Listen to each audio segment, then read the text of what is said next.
Hello, everyone, and welcome to my audio interview. My name is Gurkrish, and today I'm speaking with a PEB coach who has experience working with people who have dysphagia. The purpose of this interview is to help you guys understand what dysphagia really is from a medical point of view. Many people recognize the word, but they don't fully understand how swallowing works, what could go wrong, or why this condition needs more awareness.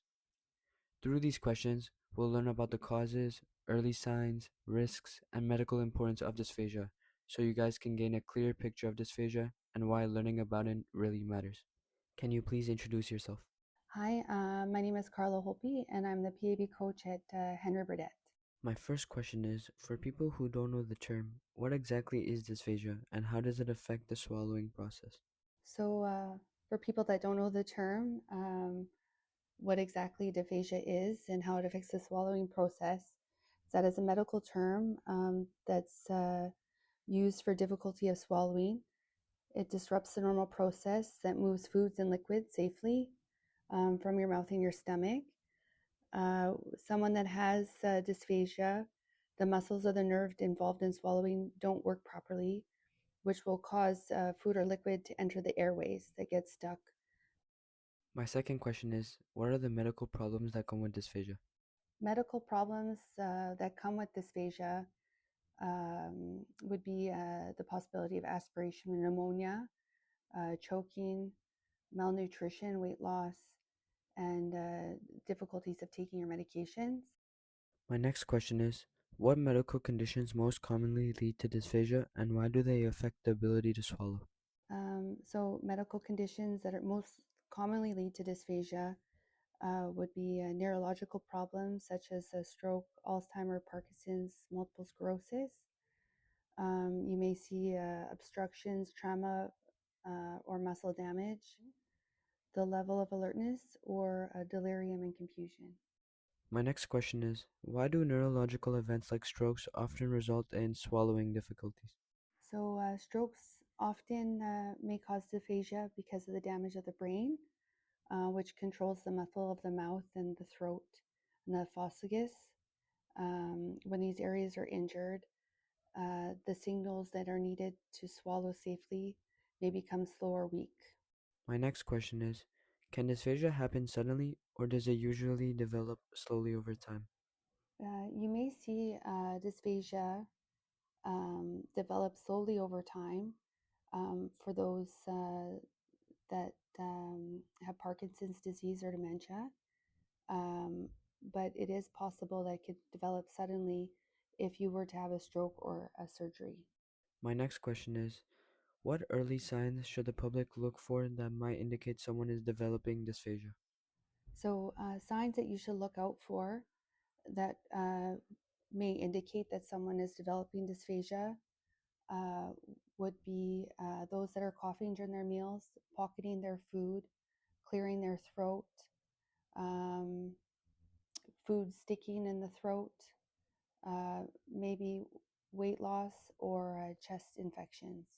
My next question is, what is silent aspiration and why is it especially important for people to know about it? So, what's mean by silent aspiration? And it's very important to be aware of. It's when your food or liquid enters your airways without causing coughing, and it's important that you are aware of this because it can cause a pneumonia, which can make it very dangerous for um, the adults. My next question is, why is coughing while drinking or eating something that should never be ignored? One of the ones that is extremely important to be aware of is the drinking with coughing or eating with coughing, because this is one of the clear signs that we use uh, to indicate if the person is having struggles with swallowing, that as well as pocketing within the mouth and not swallowing their food. My next question is, what are the serious health risks of untreated dysphagia, especially for older adults? So there are a series of health risks if untreated, um, especially those senior age, um, would be aspiration pneumonia because you're inhaling, so it's going into your lungs versus down your throat. Um, dehydration, malnutrition, um, basically just a whole over decline in your health. My next question is, how is dysphagia diagnosed? What kind of medical tests or assessments are used to confirm it? So there are ways that the dysphagia is diagnosed. On a personal level, being a PAB, um, we're the ones at the front line with the residents. So the first thing that we would notice or be aware of is if the resident um, is pocketing their food or coughing while eating or drooling um, when they have liquids in their mouth or without liquids in their mouth, just drooling. Um, this is something that we would then tell our nurse, and then our nurse would do a follow up with the doctor and with the dietitian. Another question I have is, what medical treatments or therapies are available to help someone with dysphagia improve their swallowing? So, the way that we help with someone that does has dysphagia would be by providing them with fluids that are thickened so that the texture of their fluid is not as thin.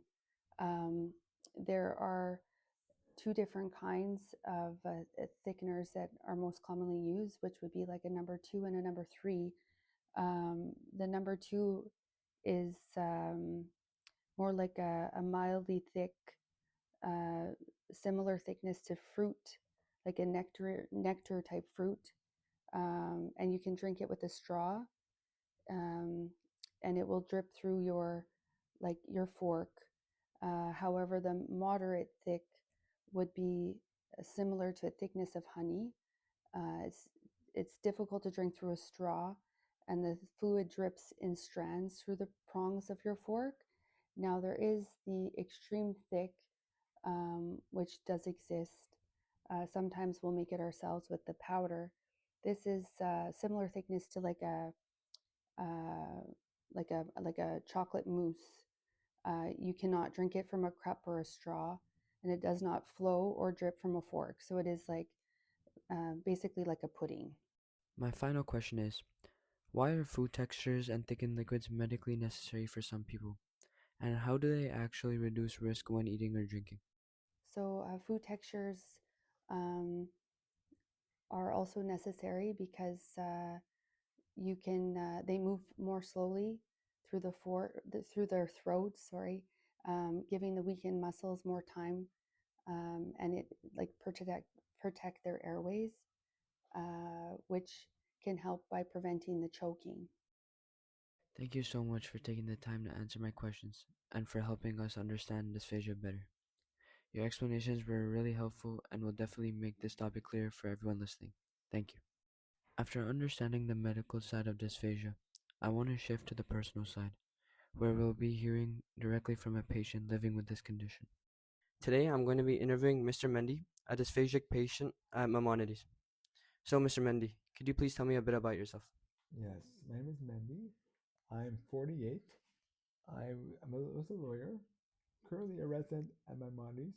I've been here for about 10 years. I was diagnosed with MS about 24 years ago. Um, and the past 10 years have been more difficult, so I think I'm still long-term care.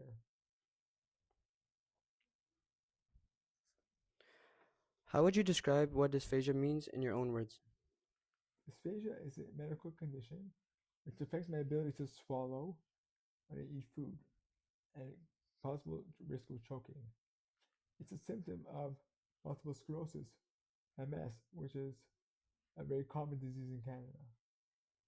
Okay. When did you first notice changes in how you spoke or understood language? That was a couple of years ago, actually. I'm having difficulty speaking. People often didn't hear me clearly, asked me to repeat myself. Around the same time, I was having difficulty occasionally when I ate food, occasionally choke or not able to swallow properly. So then I noticed there was an issue. How has dysphagia affected the way you communicate or express your thoughts?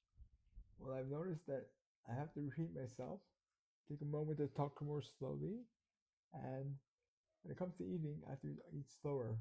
I've always been a fast eater, and now I have to change the way I eat to ensure that I swallow properly. don't aspirate the food, they choke.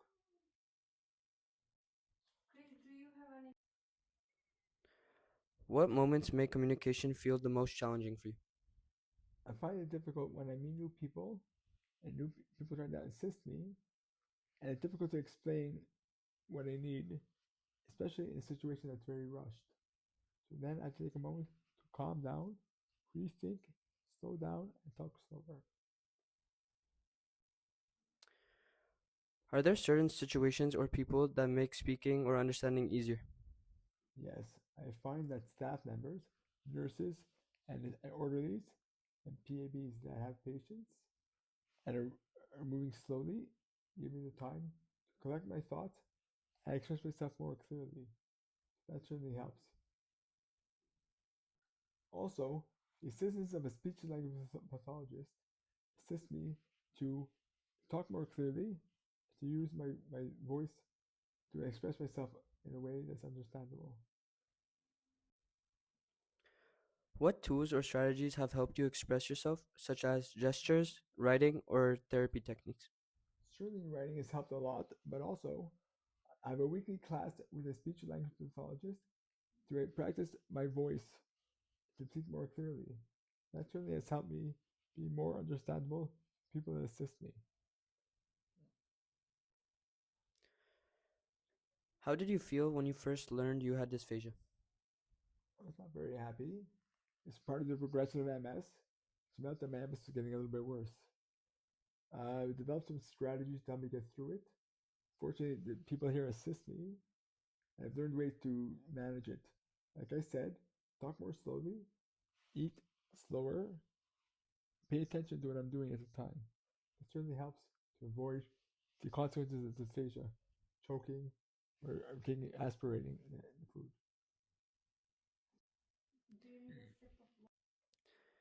How has this experience changed your relationships with family and friends? My family has always been very supportive. I'm very fortunate to have many good friends help me out.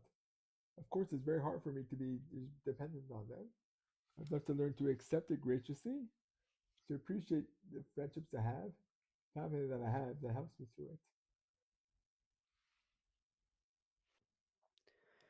What do you wish more people understood about communicating with someone who has dysphagia? People with dysphagia would really like to be able to engage constructively in a way they can swallow and not be a risk to themselves. And it's very disheartening for them to have undone years of living properly, normally. Have you ever felt misunderstood or overlooked because of your condition?